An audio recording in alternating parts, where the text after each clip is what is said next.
fluorescent lights buzzed overhead like angry insects. Thomas Greer sat across from me, his expensive suit pressed perfectly, his face blank as stone. Between us lay a folder with my name printed on the tab. I knew what was coming before he opened his mouth. "Nick, we're letting you go. You've been underperforming." His voice was flat, rehearsed, like he'd practiced this speech in the mirror that morning. Underperforming. The word hit me like a punch to the gut. Just last week, I'd saved the company $1.2 million by catching an accounting error that nobody else noticed. I'd worked through weekends, missed my sister's wedding, cancelled vacation plans 3 years running, and now I was underperforming. Karen from HR sat beside him, staring at her notebook like it contained the secrets of the universe. She wouldn't meet my eyes. That told me everything I needed to know. Through the glass conference room wall, I could see my co-workers pretending not to watch. Some looked away quickly. Others stared openly, probably wondering if they'd be next. The whole floor knew what was happening. Thomas slid the termination letter across the table. His hand shook slightly as he pushed the paper toward me. Just a tiny tremor, but I caught it. Something wasn't right here. Security arrived before I could ask questions. 2 guards I'd nodded to every morning for 6 years now stood in the doorway like I was some kind of criminal. Frank, the older one, at least had the decency to look uncomfortable. "Mr. Waverley, we'll need your badge and laptop," he said quietly. I handed them over without a word. What was the point of arguing? Thomas had already made his decision. Probably made it days ago while I was working late, trying to clean up the mess I'd found in the quarterly reports. The walk to my desk felt like a death march. Every step echoed too loudly. Conversations died as I passed. Someone in the corner actually pulled out their phone and started recording. I heard the whisper spread through the cubicles like wildfire. "Nick's being fired. Nick's getting walked out." I grabbed my coffee mug, the one my nephew made in art class. My family photo from the company picnic. The small cactus that somehow survived 5 years under these terrible lights.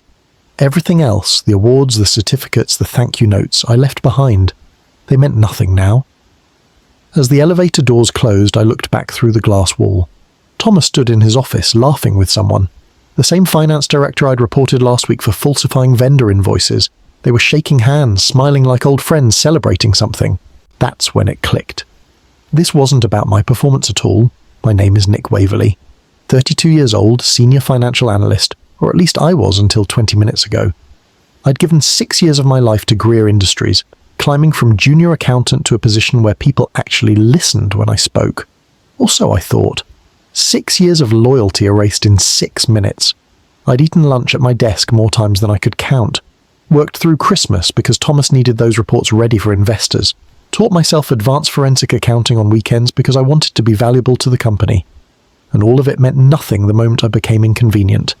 The thing that killed me wasn't the firing itself. People lose jobs every day. It was the why. Because 3 weeks ago, I'd been reviewing the quarterly expense reports. Routine stuff. Nothing exciting. When I noticed something odd. A series of payments, each for exactly $48,000, going to a consulting firm called Apex Strategic Solutions. Nothing wrong with hiring consultants. Companies do it all the time. But these payments were strange. No vendor contact information. No contract details. No description of services rendered. Just money disappearing into the void every month like clockwork. I'd done what any good analyst would do. I flagged it and took it straight to Thomas, thinking I was helping catch a billing error. His reaction should have warned me. That smile came too fast, too bright. "Thanks for bringing this to my attention, Nick. I'll handle it personally. I should have known better." The first few days after getting fired were the worst. I'd wake up at 6:30 out of habit, already thinking about the reports I needed to finish before realizing I had nowhere to go. My apartment felt too small suddenly, the walls closing in. I called former colleagues, people I'd worked alongside for years. Most didn't answer. The few who did gave me careful, distant responses. "Sorry, man, I can't really talk about work stuff. You know how it is, Nick. I've got to think about my own situation." One guy I'd trained personally just said, "I'm sorry," and hung up. Thomas had gotten to them first. He'd made sure nobody would help me. My girlfriend Amanda tried to be supportive, but I could see the worry in her eyes. We'd been planning to move in together, maybe get engaged next year. Now I was unemployed with a black mark on my record that I couldn't explain. "What exactly did they say you did wrong?" she asked one night over dinner I couldn't really afford. "They didn't. Just called it underperformance. I pushed food around my plate, not hungry. But I know it's because I found something Thomas didn't want me to find." She reached across the table and squeezed my hand. "Then maybe you should tell someone. Report it to the board or something." I'd thought about that. But Thomas was the CEO. He controlled the narrative. Who would believe the fired employee over him? It would look like sour grapes, revenge from someone bitter about losing his job. I was trapped, and Thomas knew it. 2 weeks after getting fired, things got worse. I started applying to other companies, positions similar to what I'd been doing. My resume was solid. My experience was relevant. I should have been getting interviews easily. Instead, I got nothing. Not even rejection emails, just silence. Then one recruiter was honest enough to tell me the truth. She called me back after an initial screening that went well. "Nick, I need to tell you something off the record. When we ran your references, we got a very concerning response from Greer Industries. They said there were performance issues and problems with data security protocols. I'm sorry, but we can't move forward." Data security protocols. That was Thomas's move. He wasn't just saying I was bad at my job. He was implying I'd done something unethical, maybe even illegal. He'd poisoned the well so thoroughly that nobody in the industry would touch me. I called the HR department at Greer Industries, demanded to know what they were telling potential employers.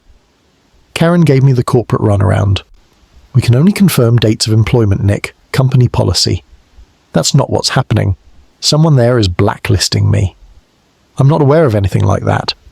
"Is there anything else I can help you with today?" Dead end. Thomas had made sure of it. That night I sat in my car outside the Greer Industries building, watching lights glow in the windows. 10th floor, corner office, Thomas's suite. He was probably up there right now, feet on his desk, congratulating himself for eliminating a problem. I whispered to the empty car, "You're not getting away with this." 3 months into unemployment, my savings were nearly gone. I'd started taking freelance bookkeeping gigs, small businesses that needed help, organizing their finances.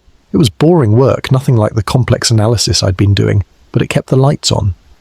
Amanda had been patient, but I could feel the relationship straining under the weight of my situation. We'd stopped talking about the future. Every conversation felt careful, like we were walking through a minefield. I spent my evenings going over everything I remembered about those suspicious payments. I'd been smart enough to forward some emails to my personal account before getting fired. Nothing confidential, just publicly available vendor lists and payment schedules. But even with that information, I couldn't prove anything concrete. The payments to Apex Strategic Solutions bothered me most. I'd done some digging online, and the company barely existed. A basic website with stock photos and vague descriptions of business optimization services. No client testimonials, no case studies, no real presence at all. It smelled like a shell company, something set up just to receive payments that would then get funneled somewhere else. But without access to Greer Industries' internal systems, I couldn't trace where the money actually went. I was stuck with suspicions but no proof, and suspicions weren't enough to take to anyone who mattered. That's when my phone rang with a number I didn't recognize. "Mr. Waverley, this is Special Agent Keller from the FBI's Financial Crimes Division. I'd like to talk to you about Thomas Greer and Greer Industries."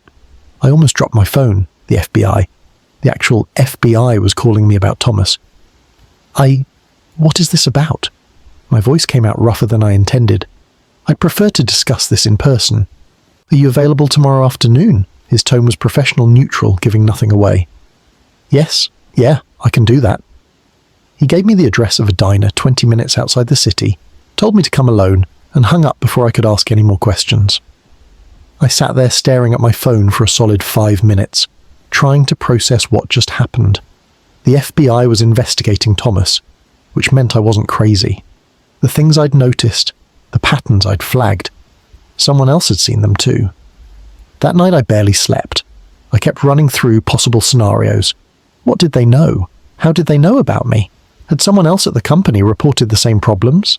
By morning I'd convinced myself this might be a trap.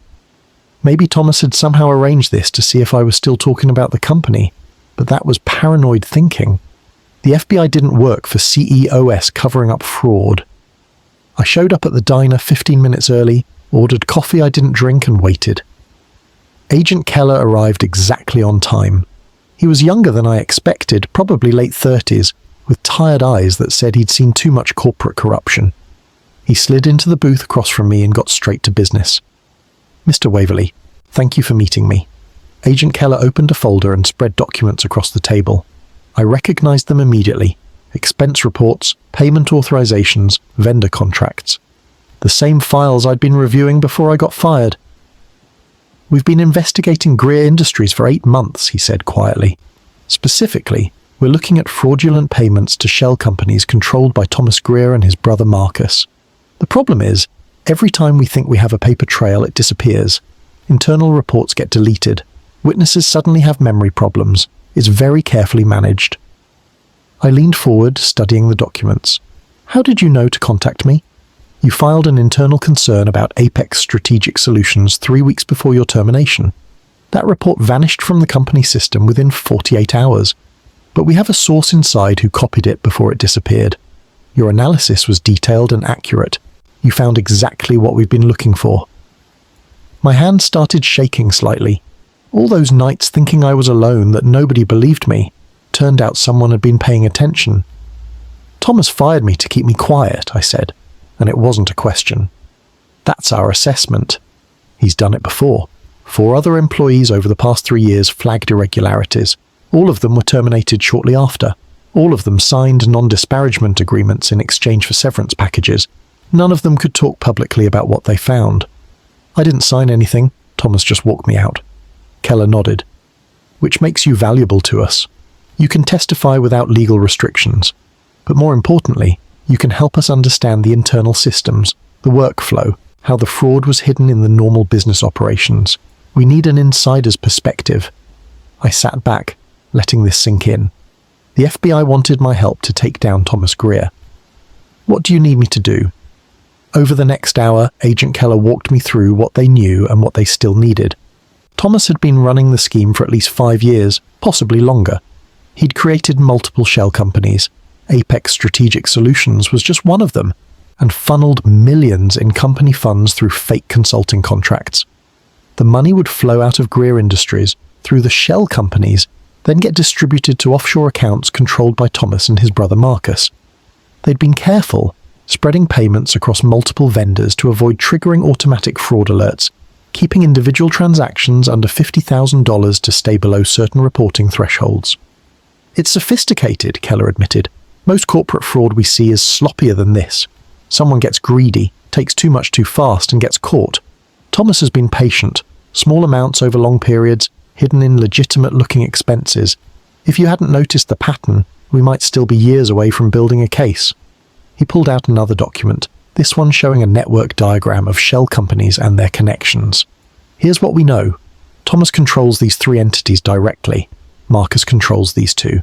They use them interchangeably to receive payments from Greer Industries.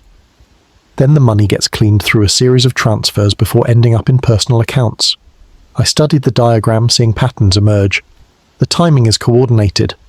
Look, payments to Apex happen in months when the other companies don't receive anything. They're rotating vendors to make it look organic, like the company works with multiple consultants for different projects. "Exactly. And that's the kind of detail we need your help documenting.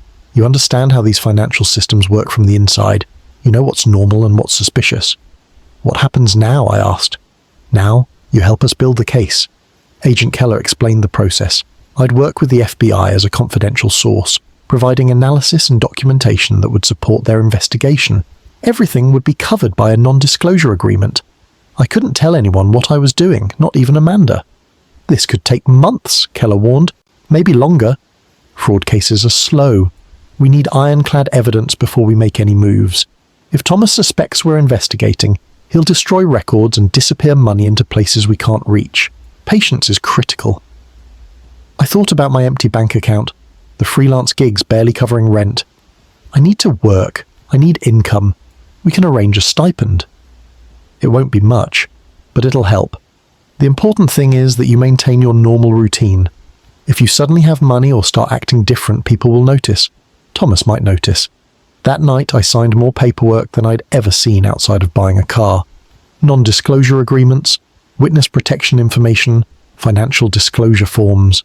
By the end, my hand hurt from writing my signature so many times. Agent Keller shook my hand at the door. "One more thing, Nick. This is dangerous. Thomas has a lot to lose. If he figures out you're helping us, he might try to discredit you more aggressively. Or worse, stay alert. Don't do anything stupid. If you notice anything suspicious, call me immediately." I drove home feeling something I hadn't felt in months. Purpose. I wasn't just a fired employee anymore. I was part of something bigger, working to expose a fraud that had stolen millions. Thomas thought he'd neutralized me. He had no idea what was coming. The next morning, I started rebuilding my evidence from scratch. Everything I remembered, everything I'd noticed during my time at Greer Industries, I documented in careful detail. The spreadsheets I created would make an accountant weep with joy. Every column labelled, every figure sourced, every assumption clearly noted. I worked at my kitchen table, my old printer humming as it churned out pages of analysis. The rhythm was oddly soothing. Each completed page felt like reclaiming a piece of my dignity. Agent Keller had given me access to some of the FBI's research, public records, business registrations, tax filings. I cross-referenced everything against what I knew about Greer Industries' payment patterns. Slowly, a clearer picture emerged. Marcus Greer, Thomas's younger brother, was the key to the whole operation. He'd registered all the shell companies, using different addresses and slight variations in business names to avoid obvious connections. But the pattern was there once you knew what to look for. Same filing dates, same registered agent, same banking institution. The money trail was beautiful in its complexity. Greer Industries would pay Apex Strategic Solutions for consulting services. Apex would then subcontract to another shell company for project management. That company would hire a third entity for implementation. 3 transfers later, the money finally landed in offshore accounts, far enough removed from the source that casual auditors wouldn't notice the connection. I called Agent Keller with my findings. They're not just stealing. They're doing it in a way that makes the theft look like normal business operations. Anyone glancing at the books would see consulting fees and subcontractor payments. You'd have to dig deep to realize the consultants don't exist. "That's exactly what makes this prosecutable," Keller replied. "It shows intent to deceive. This isn't an accounting error. It's deliberate, structured fraud." By day, I kept taking freelance work to maintain appearances. Small businesses needing basic bookkeeping, nothing that would raise eyebrows. By night, I became an invisible investigator, digging through public records and connecting dots that had been deliberately scattered. The hardest part was staying quiet. Amanda knew something was different, but I couldn't tell her what. We'd have dinner and she'd ask about my day, and I'd have to lie about spending hours helping a local restaurant organize their receipts. The distance between us grew. I could feel it happening, feel her pulling away, but I couldn't fix it without breaking my NDA. Some nights I wanted to tell her everything, about the FBI, about the investigation, about how I was finally getting justice. But Agent Keller's warning echoed in my head. One careless word to the wrong person, and months of work disappears. 3 months into the investigation, I found the final piece we needed. Thomas had been filing false tax returns for the shell companies, claiming business expenses that never happened to reduce their tax liability. But he'd been sloppy with one detail. He used his personal email address on several of the filings instead of setting up separate accounts.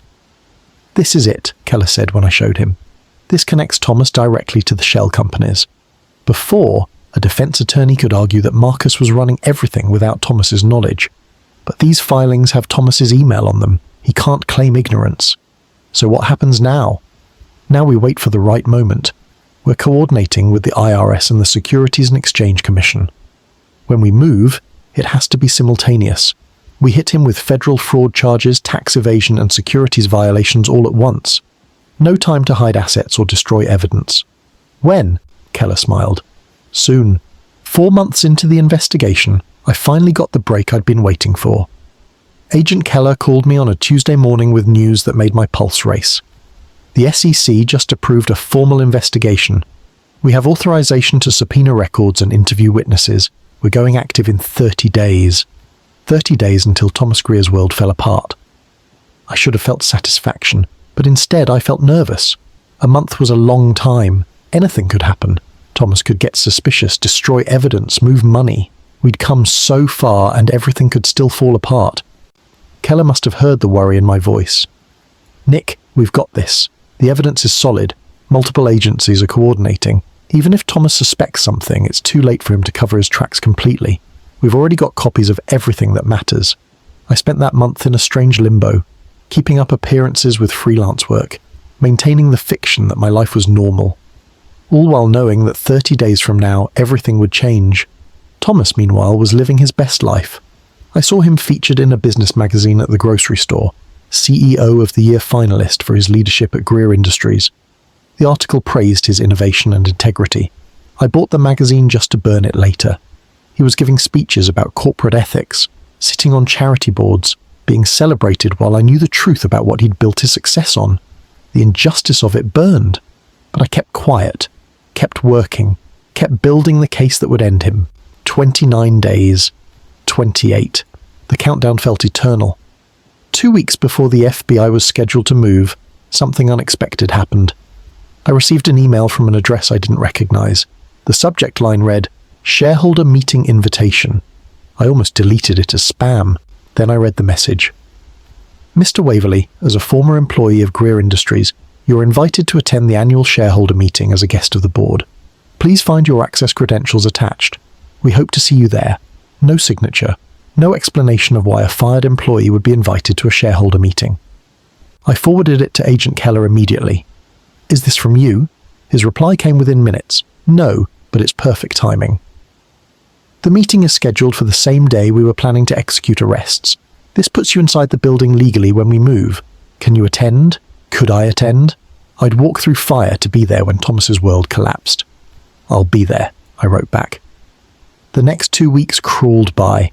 I rehearsed the moment in my head constantly. Walking into that building as the FBI closed in, watching Thomas's face when he realized what was happening, the look in his eyes when he saw me and understood that I'd been the one who brought everything down. I bought a new suit for the occasion. Not expensive. I still couldn't afford expensive, but sharp. Professional. I wanted to look like someone who belonged in that boardroom, not like the desperate ex-employee Thomas probably imagined me to be. The night before the meeting, Agent Keller called one final time. "Tomorrow morning, 8 a.m., agents will be positioned outside the building. The meeting starts at 9. We'll let it begin, let Thomas get comfortable, then we move. Stay calm, stay quiet, and let us handle everything. Your role is just to be present. Understood?" Understood. I barely slept that night.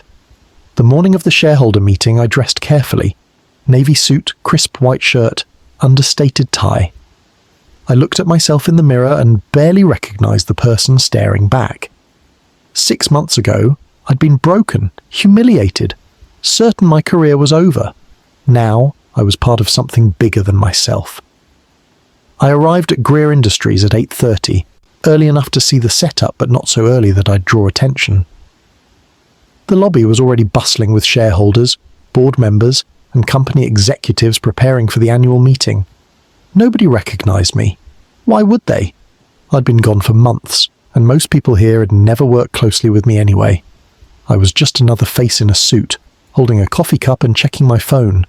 Through the glass walls, I could see the 10th floor. Thomas's office, currently dark. He'd be down in the main conference room preparing a speech, reviewing his slides, getting ready to tell everyone how successful Greer Industries had been under his leadership. Agent Keller had given me an earpiece, tiny and nearly invisible. I fitted it in the restroom, checking to make sure it wasn't obvious. His voice came through clearly. "We're in position. Stay calm. This will be over soon." At 8:55, I joined the crowd heading into the main conference room. It was massive, set up theatre style with rows of chairs facing a stage. Thomas stood at the podium, testing the microphone, looking confident and completely at ease. I found a seat near the back, off to the side where I could see everything but wouldn't be immediately visible to anyone on stage. At exactly 9 o'clock, Thomas began his speech. "Good morning, everyone. Thank you for being here for Greer Industries' annual shareholder meeting. This has been an incredible year for our company, and I'm excited to share our achievements with you." Thomas's voice boomed through the speakers, polished and confident. He clicked through slides showing revenue growth, market expansion, new contracts. Every metric looked impressive. Every graph trended upward. "Our success is built on 3 principles: integrity, innovation, and dedication to our clients. These aren't just words on a poster. They're the foundation of everything we do. I almost laughed at that. Integrity. The man was giving a speech about integrity, while the FBI waited outside to arrest him for fraud. The presentation continued. 15 minutes of self-congratulation, glossy photos of ribbon-cutting ceremonies and handshake deals. The board members in the front row nodded approvingly. Shareholders smiled, pleased with their returns. Then Agent Keller's voice crackled in my earpiece. "We're moving in 60 seconds. Stay seated." My heart started pounding so hard I thought people around me might hear it. 60 seconds. I checked my watch, counting down. 50 seconds. Thomas was talking about corporate responsibility and giving back to the community. 40 seconds. A slide appeared showing Thomas receiving an ethics award from some business organization. 30 seconds.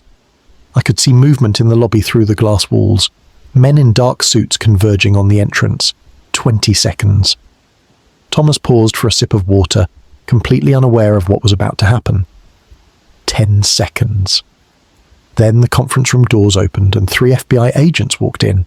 The room went silent. Everyone turned to look at the agents walking down the center aisle toward the stage. Thomas froze mid-sentence, water glass still in hand. Agent Keller led the group, his badge held high. "Thomas Greer, FBI, we need you to come with us." For a second, nobody moved. The moment hung there, suspended in disbelief. Then the room erupted. People started talking at once. Board members stood up. Shareholders pulled out phones.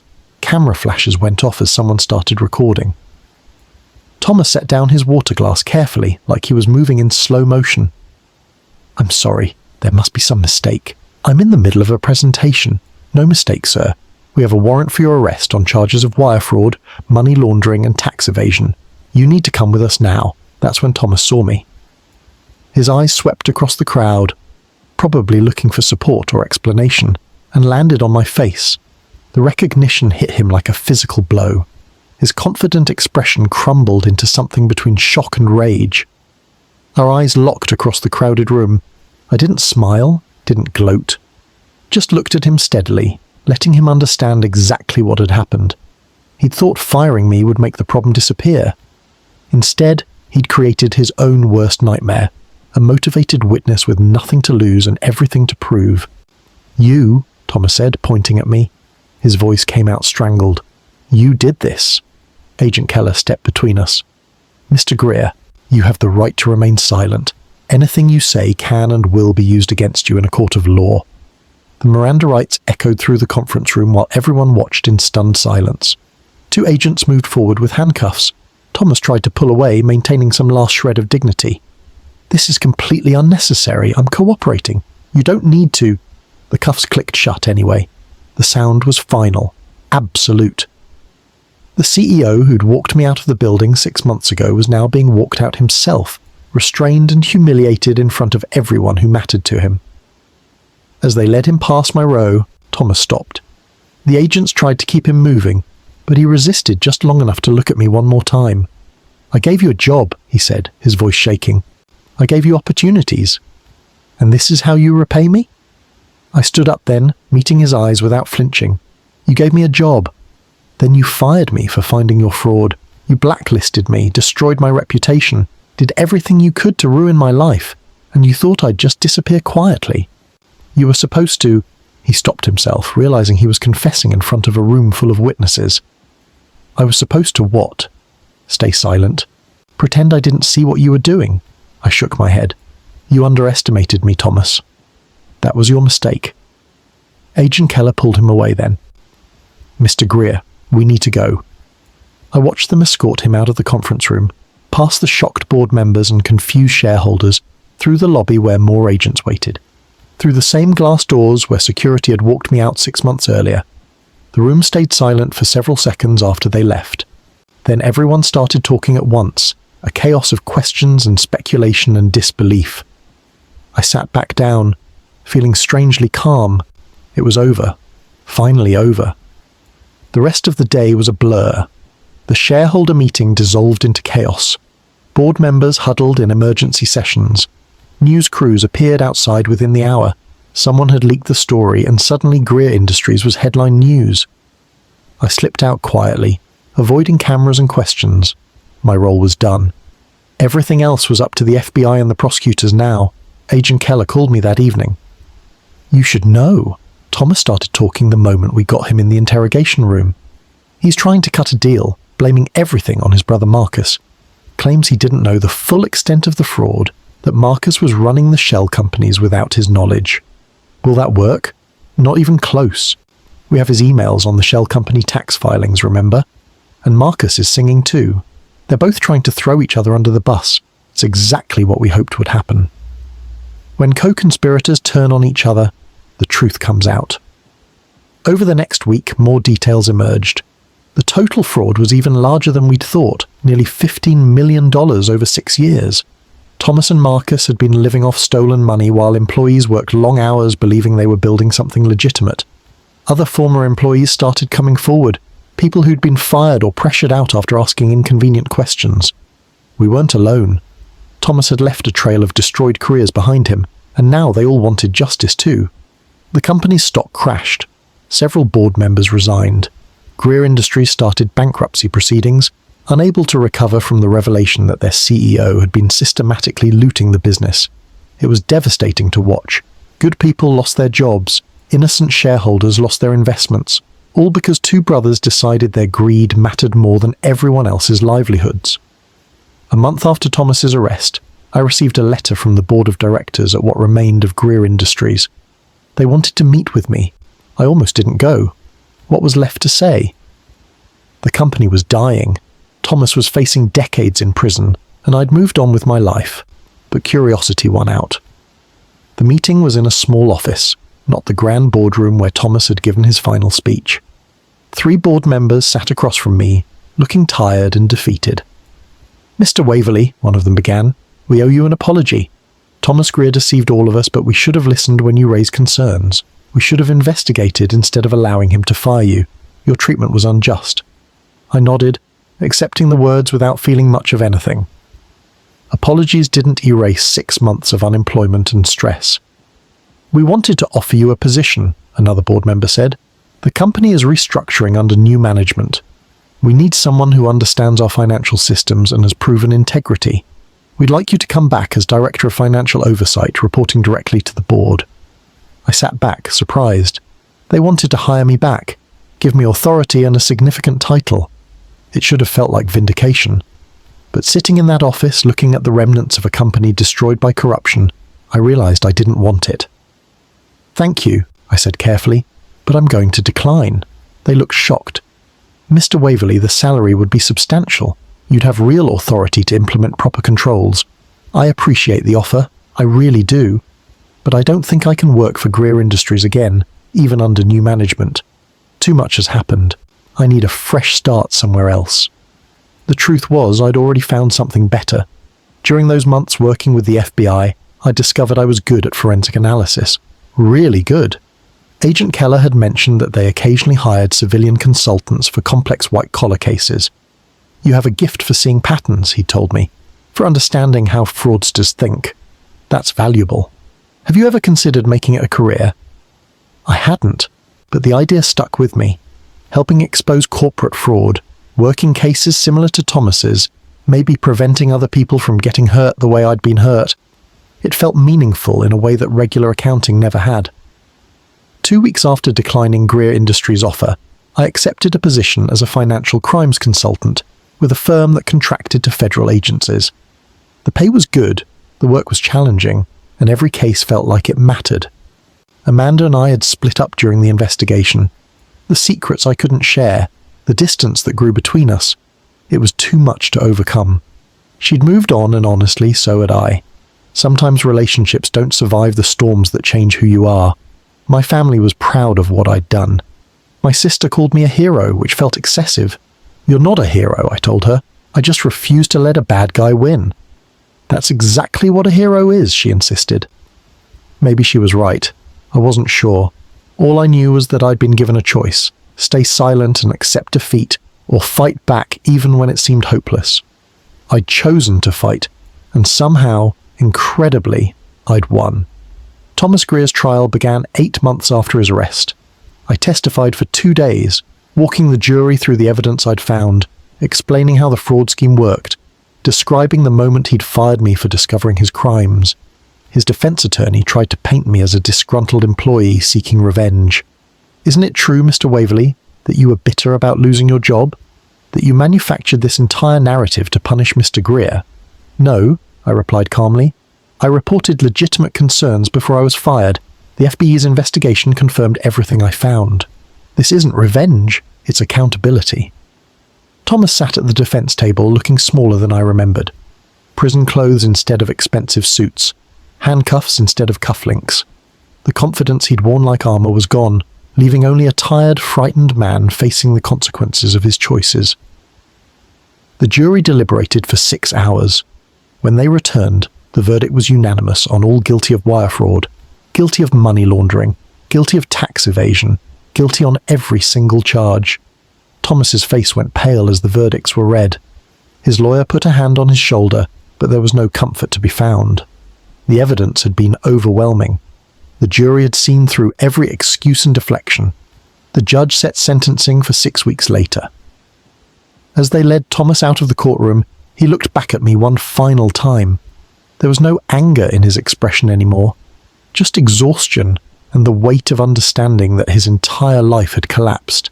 I felt something then, but it wasn't satisfaction. It was sadness.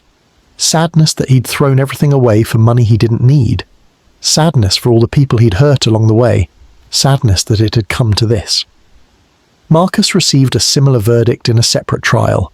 The brothers who'd worked together to steal millions would now spend years in federal prison, their relationship destroyed along with everything else.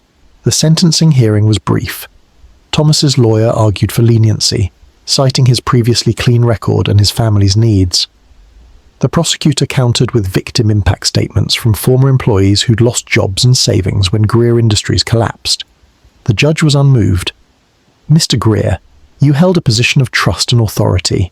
You used that position to systematically defraud your company, your employees, and your shareholders. You showed no remorse until you were caught, and even then, your first instinct was to blame others.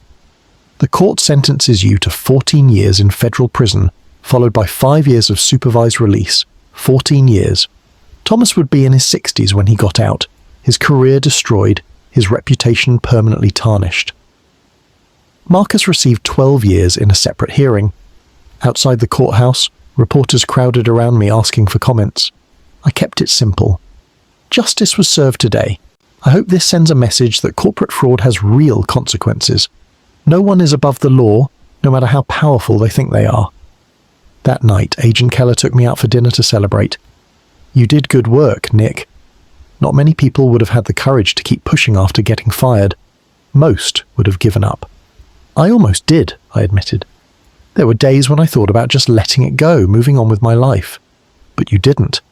And because you didn't, $15 million in stolen money is being recovered and returned to victims. Thomas and Marcus are in prison where they belong. That matters. He was right. It did matter.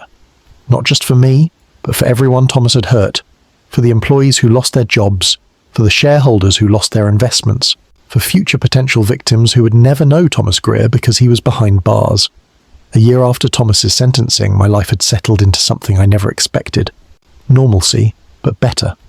I was good at my consulting work, helping federal agencies untangle complex fraud cases. Each investigation felt like solving a puzzle, finding the hidden patterns that proved someone's guilt. I'd moved to a new apartment, started dating someone I met through work, rebuilt my savings. The blacklist Thomas created had evaporated once the truth came out. Now my resume included key witness in major federal fraud case, which apparently looked impressive to employers. Sometimes former colleagues from Greer Industries reached out. Some apologized for not supporting me when I was fired. Some wanted to reconnect now that I'd been vindicated. I was polite but distant. They'd made their choices when it mattered. I didn't need their friendship now. One unexpected letter came from Thomas's wife. She'd divorced him during the trial, wanting to protect herself and their kids from the scandal. Her note was brief. "I'm sorry for what Thomas did to you. I wish I'd known what he was really like. Thank you for stopping him before he hurt more people. I read it several times, then filed it away. Her apology meant something, even if it couldn't change the past. She was another victim of Thomas's choices, left to rebuild her life while he sat in prison. The legal system had worked, slowly but surely. The fraud had been exposed. The criminals had been punished. Money was being recovered and returned to victims. It wasn't perfect, it never could be, but it was justice. On the 1-year anniversary of Thomas's arrest, I drove past the old Greer Industries building. It was empty now, a for-lease sign in the window. The company hadn't survived the scandal. Too much trust had been broken. Too much damage done. I parked across the street and sat there for a while, remembering the day security walked me out. How humiliated I'd felt. How certain I was that my career was over. How small and powerless Thomas had made me feel. That version of me seemed like a different person now. The past year had changed me fundamentally. I'd learned that being fired wasn't the end of the world, that sometimes losing everything forces you to rebuild something better, that patience and persistence could overcome even powerful enemies. Thomas had thought firing me would solve his problem. Instead, it created his downfall. If he'd just listened to my initial concern, investigated properly, fixed the issue quietly, he might have survived. His arrogance and his certainty that he could control everything had destroyed him. My phone buzzed with a message from Agent Keller. New case just came in. Major healthcare fraud. Interested? I smiled and texted back, "Send me the details." There was always another case. Another fraudster who thought they were too smart to get caught. Another victim who needed someone to care enough to fight back. And I'd found my calling in being that person. The one who noticed what others missed, who persisted when it would be easier to quit, who believed that justice mattered even when it took time. I started the car and pulled away from the empty building, leaving it behind in my rearview mirror where it belonged. The past was done. Thomas Greer was in prison. The fraud was exposed. Justice had been served. And me? I was driving toward whatever came next, knowing that I'd face the worst someone could do to me and come out stronger. Thomas had tried to destroy me to cover up his crimes. Instead, I'd helped destroy him with the truth. That was the real ending to our story. Not revenge, not bitterness, just the simple fact that lies eventually collapse under their own weight while the truth remains standing. Thomas had built his success on fraud. I'd built my comeback on integrity. In the end, only one of those foundations was strong enough to last. I whispered to my reflection in the mirror, "Justice takes time, but it always catches up." Then I drove forward into whatever came next, free from the past and ready for the future I'd earned, by refusing to give up when everything seemed lost. That was my victory. Not seeing Thomas in handcuffs, though that helped, but knowing that I'd stood up when it mattered and done the right thing even when it cost me everything. The man who'd been walked out of that building in humiliation was gone. In his place was someone stronger, someone who understood that real power doesn't come from titles or authority, but from integrity and the courage to use it. That was worth more than any job Thomas Greer could have given me.